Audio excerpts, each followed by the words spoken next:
Gagawa ako ng sukang pinakurat or sausawan, guys.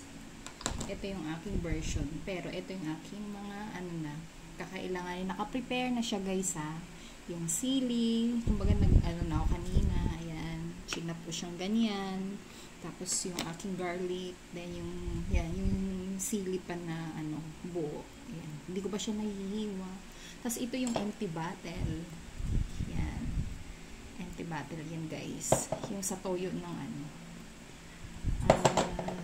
Chinese to na soy sauce. Tapos ito, yan, ito naman, binili ko na siya. May timpla na siya, pero gagawin ko siya ulit. Titimplan ko siya ulit. Kasi hindi ako satisfied sa niya. Tapos ito yung dito pamintang durog. Tapos salt, yan. Tapos yung aking tissue, hindi mawawala yung tissue. At syempre, yan, ito yung aking para pag nagsalin ako, ano bang tawag dito? Yan, imbudo yata. Yan siya lahat, guys, yung aking kailangan sa paggawa ng sukang pinakurat. Version ko to, guys, ha. Iba-iba naman tayo ng So, let's start. Yung guys, mag-start na tayo. Hihiwa-hiwa ako. Yan, hihiwa-hiwain ko na siya. Wait lang. Start na ako, guys. Hihiwain ko na to. Yan, yung ating kailangan sa paggawa ng suka na sausawan, yung pinakurat. Ito yung garlic. Babalatan natin siya. Mahilig talaga ako sa ganito. Magbalat-balat ng ganito. Mahilig ako sa suka, guys, talaga. Hindi ako satisfied pag walang sausawan lagi.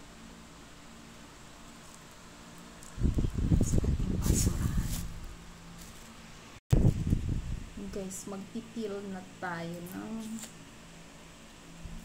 garlic. Siyempre, iba-iba naman tayo ng diba? Ang daming sili kasi So, masisira siya. So, ilagay ko siya sa suka. Lagyan ko lang siya ng garlic para maglasang garlic. Kasi yung binili ko na wala siyang garlic Parang sili lang to. Ayan, binili ko siya. 130. Dati 120 lang to. Tumaas na daw ng 10 pesos. So, bumili ako ng 3 long neck na ganyan ng bottle.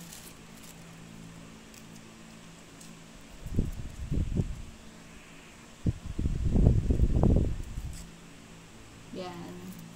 Last na to, ating garlic sa pagbabalat. Tapos maghihiwa na tayo ng sili and the garlic. Hiwa na tayo ng garlic.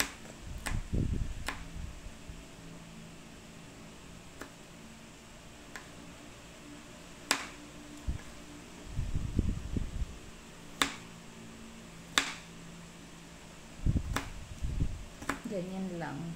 Hinihiwa ko siya ng maliliit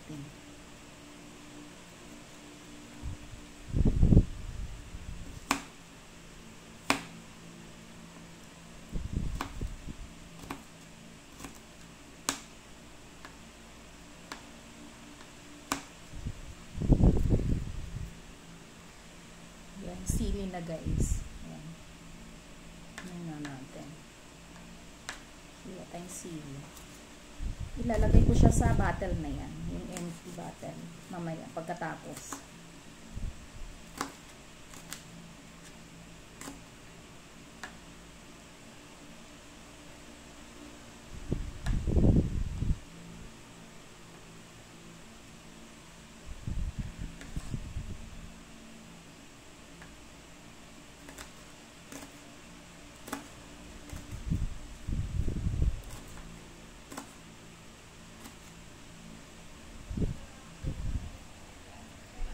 Medyo marami-rami to, guys, yung sili.